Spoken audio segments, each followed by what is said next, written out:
어떤 남편이 글을 하나 썼습니다. 인터넷에서 제가 퍼온 글인데, 코로나 바이러스는 내 생애 최고의 선물이다, 이렇게 썼습니다. 일단 아내가 어디 여행 가고 싶어 하지도 않고, 아무것도 쇼핑하지도 않고, 또 국제 싸구려도 한국 식용품도 이태리제 고급품도, 아내는 감염될까봐 쇼핑몰도 외식도 영화관도 가지 않는다. 가장 좋은 건 아내가 하루 종일 마스크를 쓰고 있어 잔소리를 하지 않는다. 코로나는 단순 바이러스가 아니다. 이건 축복이다, 이렇게 썼습니다. 그 밑에 아내가 댓글을 달았습니다. 코로나 바이러스는 축복이다. 일단 남편이 친구들과 돈 안 쓰고 일찍 집에 들어온다. 장을 못 보는 줄 아니까 대충 먹여도 감사하단다. 놀러 가자고 졸라대지도 않고, 내가 나가지 못해 쇼핑 안 한다고 생각한다. 인터넷으로 열나 질러대도 모른다. 가방도 옷도 신발도 음식도 남편 없는 시간에 배달된다. 남편은 내가 감염이 무서워 집에만 있는 줄 아는데 내가 낮에 몰래 나갔다 오는지 꿈에도 모른다. 가장 좋은 건 내가 코로나 때문에 하루 종일 입에 마스크를 쓴다고 생각한다. 덕분에 나는 성형수술했다. 아무튼 코로나는 나에게 큰 선물이다, 이렇게 썼습니다. 우리가 어떤 환경이든지 여러분, 가장 큰 선물은 우리의 가족인 줄로 믿습니다. 여러분, 서로 사랑하고 축복하는 복된 가족들이 되시기를 주의 이름으로 축원합니다. 오늘 설교 제목은 내 안에 집주인은 누구입니까? 라는 제목입니다. 우리는 지금 마태복음 12장을 몇 시간에 걸쳐서 말씀을 묵상했습니다. 마태복음 12장에는 참 놀라운 사건이 몇 가지 진행되는 걸 볼 수 있습니다. 그러나 예수님이 길을 지나가시면서 그냥 지나치지 못하고 몸이 불편한 사람은 예수님께서 사랑의 손길로 그들을 고쳐주십니다. 앞이 보이지 않는 사람은 앞을 보게 해주시고, 귀가 듣지 않는 사람은 들리게 해주시고, 앉은 병에는 일으켜주시고, 가는 곳마다 하나님의 역사를 표적으로 드러내 주시는 것입니다. 그런데 이것을 가까이서 바라봤던 바리새인과 서기관들은 순수하게 한 사람이 치유받고 하나님의 은혜 속에 있으면 기뻐하고 감사하면 될 텐데, 그 자체를 굉장히 불편하고 마음이 꼬이게 왜곡된 시각으로 예수를 바라보는 것입니다. 그래서 뭐라고 예수님께 얘기하냐면, 저가 하나님의 아들로 메시아로 이 땅에 와서 저를 치료하는 게 아니라 오히려 귀신의 왕 바알세볼을 힘입어서 귀신을 쫓아낸다, 이런 얘기를 하게 되는 것입니다. 어느 날 한 번은 귀신 들린 사람의 귀신을 쫓아냈습니다. 그 귀신은 군대 귀신이라는 엄청난 큰 귀신이었습니다. 그래서 그 귀신을 쫓아내니까 그 귀신이 예수를 보고 이런 간청을 합니다. 나를 그냥 내보내지 말고 저 돼지떼에게 들어가게 해달라. 그래서 예수님이 허락을 하니 그 돼지떼에게 귀신이 들어가니까 그날 즉각적으로 그 시간에 2,000마리의 돼지떼가 바닷속으로 몰살해서 빠져 죽게 되는 것입니다. 자, 이 사건이 그 동네에 엄청나게 큰 문제를 일으켰습니다. 그래서 예수님께 찾아와서 동네 사람이 부탁합니다. 우리 마을을 좀 떠나달라. 왜냐하면 복잡하니까, 여러 가지 시비거리가 있으니까, 너무 힘들으니까 떠나달라, 그렇게 말합니다. 자, 이런 사건들의 배후에 예수님과 이 바리새인과 서기관들의 그런 문제점들이 있습니다. 자, 그러고 나서 이 일이 끝나자마자 정말 예수님께서는 그런 귀신의 논쟁 속에서 이런 얘기를 할 때 예수님 너무 마음이 아파서 예수님이 그들에게 무슨 얘기를 하냐면 이런 얘기를 합니다. 너희는 왜 이걸 좀 제대로 보지 못하고, 왜 정말 하나님을 보지 못하고, 왜 그렇게 삐뚤어진 마음으로 살아가느냐. 그러면서 좋은 나무는 좋은 열매를 맺는 것이다.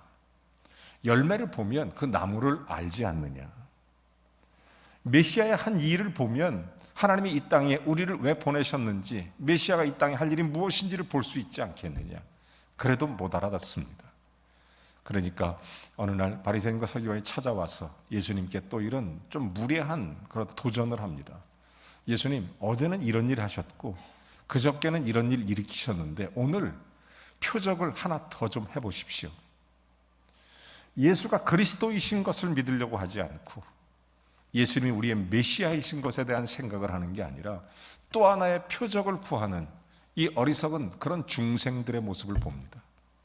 자, 그때 예수님께서 딱 한마디 하시죠. 내가 요나의 표적밖에는 너희에게 보여줄 것이 없느니라. 요나의 표적이 주는 의미가 굉장히 깊습니다.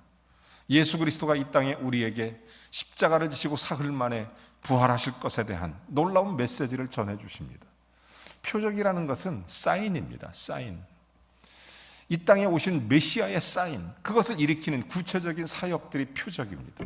그럼에도 불구하고 이것을 믿지 못하고 바라보지 못하고 예수님 왜곡된 시선으로 바라보고 있을 때 예수님이 결론적으로 하시는 말씀이 오늘 성경 본문의 메시지입니다.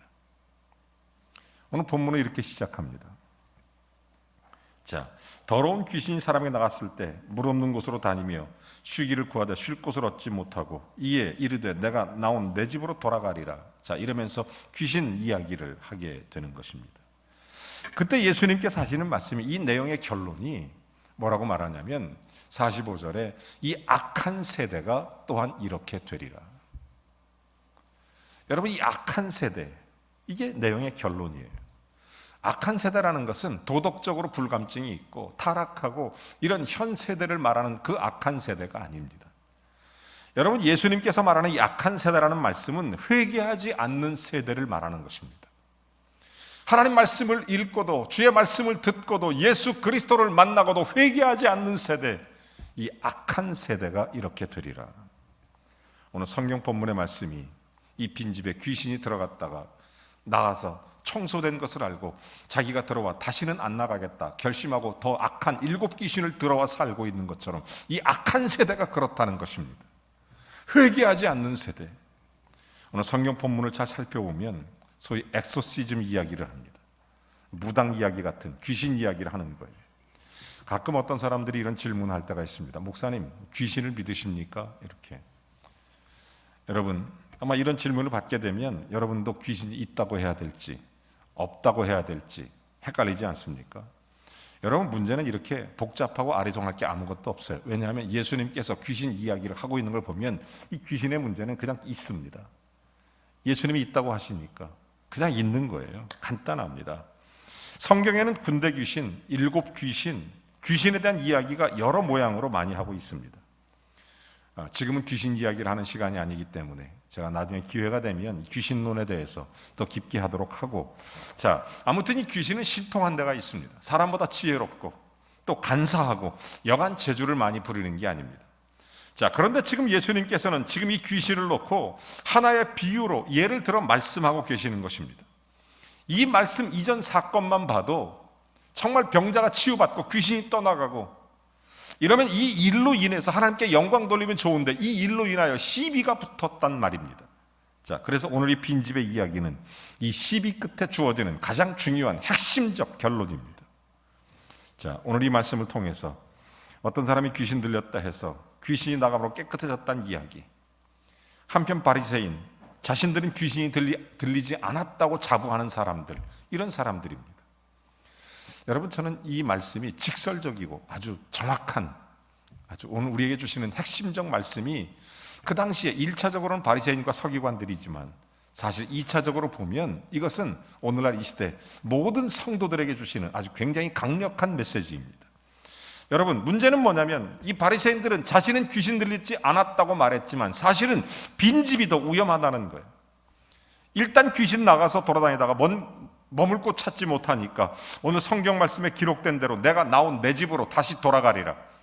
돌아가 보니까 깨끗이 청소되어 있고 그 청소된 집이 너무 좋으니 내가 다시는 여기서 다시 안 나갈 거다 그러면서 더 악한 7 귀신을 데리고 갔다, 그 말입니다. 여러분, 그래서 나중 형편이 전보다 더욱 심하게 되었느니라. 그래서 결론적인 내용이 뭡니까? 이 악한 세대가 이렇게 되리라. 우리에게 중요한 의미가 있어요. 여러분, 이게 왜 중요하냐? 이스라엘 사람들은 일반적으로 우상을 섬기지 않습니다. 그들은 귀신을 따르지도 않습니다. 귀신을 믿지도 않습니다. 자, 그러다 보니까 그들은 자기들을 자랑하는 거예요. 그 당시 헬라, 로마 사람들은 우상을 숭배했습니다. 귀신을 따라가기도 했습니다. 그러니까 우리 민족은 우상을 따르지도 않고 귀신을 섬기지도 않고 하나님만 섬기고 이런 민족이니까 우리는 차원이 다르다. 선민이다, 택함받았다, 이런 의식 속에 자부하고 있습니다. 그래서 그들은 귀신 노름도 하지 않는 것입니다. 자기들은 우상도 귀신을 섬기지 않기 때문에 우상으로부터 자유하고 귀신으로부터 자유하다고 믿고 그것을 자처하며 자랑하고 살고 있었던 사람이 바로 바리새인 서기관들입니다. 그런데 소극적 의미에 만족하는 거예요. 이게 굉장히 중요해요. 자, 우리는 살인도 하지 않았고, 우리는 간음도 하지 않았고, 우리는 도적질도 하지 않았고, 남을 죽이지도 않았고, 거짓말도 하지 않았고, 이런 식으로 지금 크게 자부하고 있습니다. 자, 우상을 섬기지 않고 귀신도 섬기지 않고 거기까지는 좋았는데, 그리고 나서 참 믿음과 참 사랑과 참 은혜로 그 심령을 채운 바가 없기 때문에 그들은 또 다른 죄를 범하고 있는 것입니다. 하나님의 사람으로 마땅히 해야 될 일을 하지 않으면서 오히려 가식적이고 또 기피적이고 또 소극적 신앙생활하면서 오히려 그런 더욱 악한 귀신에게 자기들에게 온다는 사실을 미처 깨닫지 못하고 이 교만하여 일만하게 뿌리가 되는 그런 죄를 범하고 있었던 그런 모습들입니다.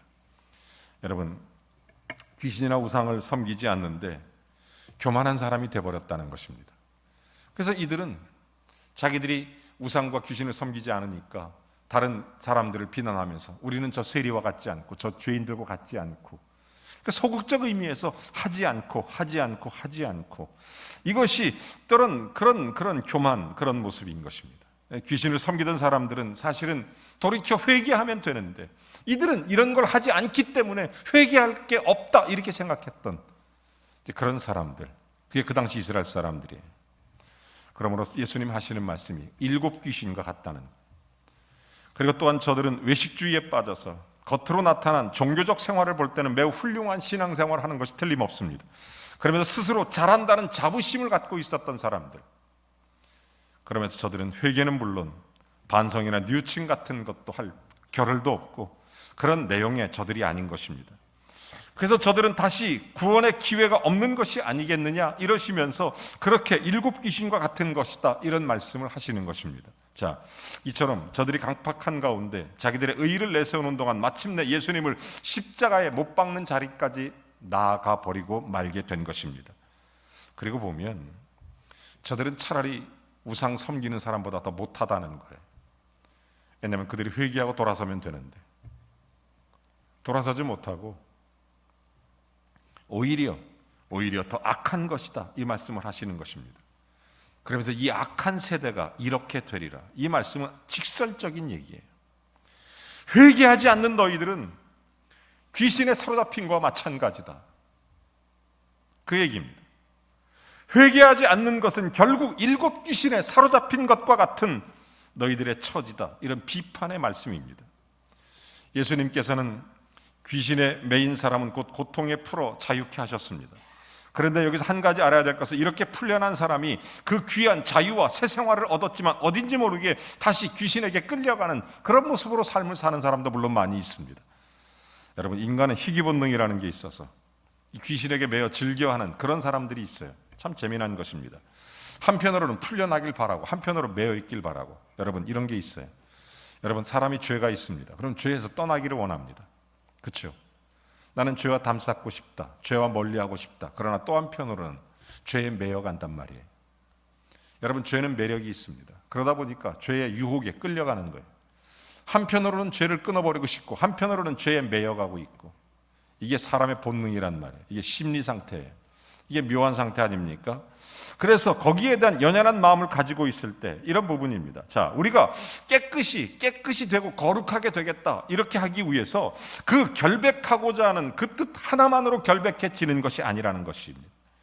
오늘 성경이 주는 메시지는 분명합니다. 이렇게 깨끗하고 할 때 오히려 또 다른 귀신이 들어가는 그런 만들어주는 결과를 초래할 수도 있다, 이 말을 하는 것입니다. 그러니까 진정한 문제 해결은 적극적인 대책에 있다는 것입니다. 축구할 때 최선의 수비는 공격이다 이런 말이 있습니다. 그렇습니다. 이건 인생에도 또 신앙에도 정말 그대로 적용되는 철학 같은 얘기죠. 중요한 얘기입니다. 최선의 수비는 공격이에요. 공격함으로 수비가 되는 것입니다. 이게 얼마나 훌륭한 진리입니까? 자, 이런 거죠. 내가 나쁜 버릇을 끊겠다, 그 마음만 가지고는 결코 나쁜 버릇을 이길 수가 없다는 것입니다. 그보다는 보다 더 적극적으로 좋은 버릇을 자꾸 들여서 이걸 습관화해야 된다는 거예요. 습관화. 그러니까 좋은 습관이 되면 자연적으로 나쁜 버릇이 없어지는 것입니다. 생각도 그렇습니다. 우리가 원튼 원하지 않던 나쁜 생각이 들 수 있습니다. 그러면 나쁜 생각 안 하는 것으로 해결되는 게 아니라 좋은 책을 읽고 좋은 생각을 읽고 또 하나님의 말씀을 자꾸 읽고 그래서 좋은 생각으로 채워가면 나쁜 생각을 밀어낼 수 있는 것입니다. 말에 있어서 마찬가지입니다. 언어 생활에 실수가 많고 또 말에 잘못된 것이 있다면 이제는 선한 말을 할 수 있어야 됩니다. 좋은 말을 할 수 있어야 돼요. 우리가 이 말도 내가 나쁜 말 하지 말아야지 이런다고 되는 게 아닙니다. 자꾸 선한 말을 습관화시켜야 되고 좋은 말로 습관화시켜야 됩니다. 이거로 채워가야 되는 것입니다. 그냥 가만히 있는다고 이게 되는 문제가 아닙니다. 행동에 있어서도 마찬가지입니다. 내가 잘못된 습관을 고치겠다, 이런 거 뭐 안 하겠다, 이것 가지고 되는 게 아닙니다.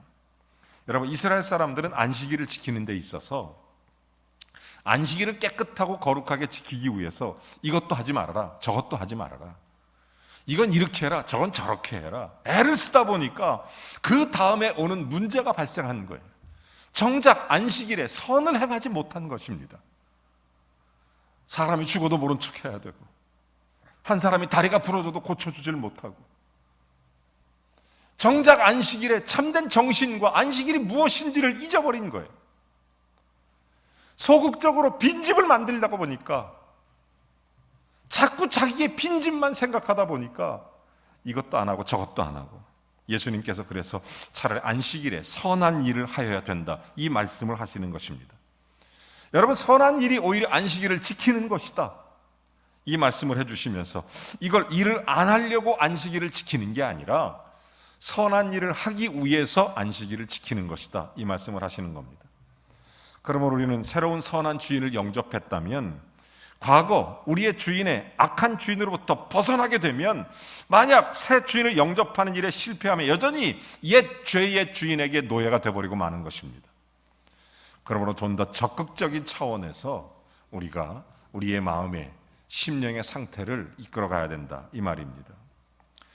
사람이 죄를 왜 짓느냐? 저는 두 가지 이유가 있다고 봐요. 하나는 게을러서, 또 하나는 한가해서. 여러분, 사람들이 그런 얘기를 많이 해요. 가장 무서운 죄의 대부분은 한가하고 게으를 때 찾아오는 것입니다. 흘러가는 물은 썩지 않습니다. 고여있는 물이 썩는 거죠. 그래서 한가하고 게으른 사람은 늘 죄가 손짓하게 되는 것입니다. 여러분, 그렇기 때문에 우리는 정말 언제나 악으로 기울어진다는 사실을 깨닫고 한가하고 게으르면 안 돼요. 여러분, 문제가 바로 정지 상태에 있다는 것, 여기에 문제가 있어요. 진공 상태에 머문다는 것, 여기에 문제가 있어요. 우리가 자녀를 교육할 때도 생각하고 반성해야 될 일이 참 많이 있는데 아이들을 향한 부모의 언어가 그저 하지 마라, 하지 마라, 이런 게 참 많아요. 만지지 마라, 가지 마라, 일어서지 마라, 앉지 마라, 뭐 하지 마라, 만지지 마라, 계속 이런 얘기합니다. 지혜로운 어머니는 이걸 해봐라, 저걸 해봐라, 저거 해보면 어떻겠니? 그러면서 적극적으로 하자는 바람을 요구한다는 것입니다. 여러분, 우리의 마음도 마찬가지입니다. 더 좋은 것, 더 은혜로운 것으로 한번 채워봐라, 이것입니다. 요즘 많은 사람들은 빈집을 선호합니다. 마음 내려놓기, 마음 비우기. 자기를 비우면 모든 것이 끝나는 줄 알아요. 마치 예수님 당시에 유대인들이 안식일을 지켜가듯이 이것도 안 하고 저것도 안 하고 이것도 내려놓고 저것도 내려놓고.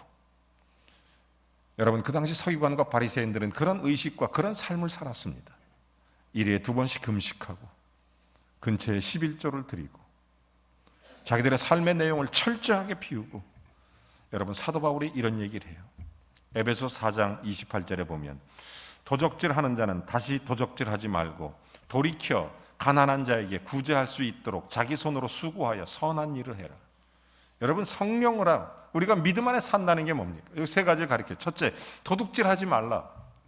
이거 당연하죠, 우리가. 두 번째 뭐예요? 도둑질하지 말고 일을 하라는 거예요. 돌이켜, 이 말은 일하라는 거죠. 여러분, 이스라엘 탈무드에 보면 이런 말이 있습니다. 자녀에게 돈 버는 기술을 가르쳐주지 않는 부모는 자녀를 도둑질하는 것을 가르치는 것과 똑같다, 이런 얘기가 있어요. 여러분, 도둑질하지 말라. 두 번째, 일해라. 세 번째가 뭡니까? 가난한 자에게 굳이 할 수 있도록 선한 일을 해라, 이런 얘기를 하는 것입니다. 자기만 먹기 위해서 일하지 말고 다른 사람을 돕기 위해 적극적 차원에서의 일을 가르쳐 주는 것입니다. 우리가 사도행전에 보면 충만이라는 말이 여러 번 나옵니다. 여러분, 사도행전을 연구한, 정말 깊이 연구한 모든 성서학자들의 얘기는 사도행전에 충만을 위해 기도했다는 성경 구절이 없다는 거예요. 우리가 사도행전 하면 제일 먼저 생각나는 게 성령 충만 아닙니까? 근데 사도행전에 충만을 위해서 기도한 흔적이 한 번도 없어요, 성경에. 신기하지 않습니까? 여러분, 충만이 뭐예요? 충만. 여러분, 성령 충만하게 해주십시오, 이런 기도가 없다는 것입니다. 이 말이 무슨 뜻이냐? 하나님 말씀을 담대히 전하게 해주시고 그런 기도를 해보다 보니까 여러 가지 하나님의 일을 감당하려고 애쓰다 보니까 충만함이 왔다는 거예요. 충만함을 달라고 한 게 아니라 왔다는 것입니다. 담대히 복음을 전하게 될 때 충만해지는 것입니다. 예수님도 이런 말씀하셨습니다. 마태복음 10장 19절 20절에 보면 아주 재미난 얘기가 있습니다. 너희가 넘겨줄 때 어떻게 또는 무엇을 말할까 염려하지 말라. 그때 너희에게 할 말을 주시리니 말하는 이는 너희가 아니라 너희 속에 말씀하시는 이 곧 너희 아버지의 성령이니라. 여러분, 우리가 그리스도의 복음을 위해 나갈 때 뭐 충만해지면 나간다, 이렇게 하지 말라는 거예요. 하나님께서 우리에게 그 일을 채워주신다는 거예요. 말할 걸 생각나게 하신다는 거예요. 저는 신앙생활하면서 제일 안타까운 사람들 중에 하나가, 내가 충만해지면 봉사할게, 내가 성령으로 충만해지면 전도할게, 충만해지면 일할게. 여러분, 언뜻 들으면 괜찮아 보이지만 비성서적이라는 거 아세요? 여러분, 성경에서 충만을 위해 기도한 적이 없어요. 놀랍지 않습니까? 충만해가지고 전도하고 충만해서 기도하고 충만하고 봉사하고 헌신하고 말씀 묵상한다는 생각 하지 마시기 바랍니다. 먼저 담대하게 전도를 시작하십시오. 담대하게 봉사를 시작하십시오. 충성하세요. 기도하세요. 말씀 보세요. 찬송하세요. 그러면 충만히 우리에게 임한다는 거예요. 이게 성경의 가르침, 사도행전의 메시지예요. 사랑하는 성도 여러분, 저는 이 빈집 가지고 충만을 기다리는 것, 오늘날 한국교회 문제라고 생각해요. 이 빈집을 위해서 충만을 기다리고 있다는 거예요. 여러분, 오늘 성경의 바리새인과 서기관들은 빈집을 만드는데 최선을 다했던 사람입니다. 내려놓고 포기하고 금식하고 기도하고. 그러나 그들의 목적이 빈집을 만드는 데 있는 진공 상태가 목적이었어요. 예수님은 그들에게 이렇게 말합니다.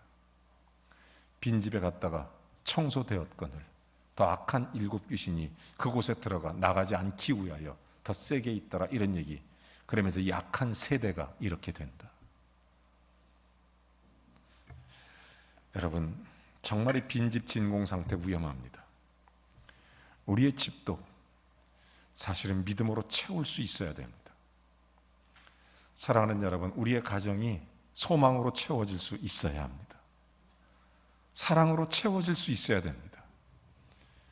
나는 내 가정을 위해서 나쁜 짓 하지 않았어, 거짓말하지 않았어, 속썩이지 않았어.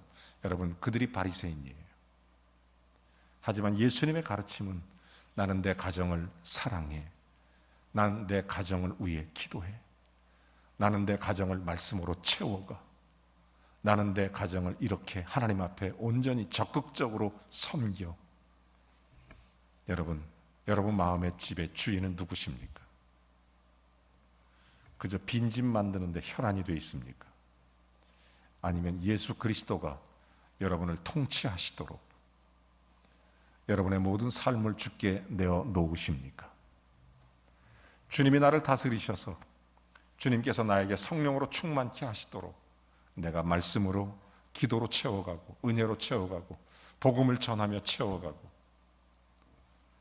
얼마나 많은 사람들이 바리새인들처럼 빈집을 만들었고 또 빈집이 안 된 것처럼 느껴지면 하나님의 일을 자꾸 주저하고 뒤로 도망치려고 하고 그걸 핑계 삼는 얼마나 어리숙한 이 시대 악한 세대 사람들이 있는지 모릅니다.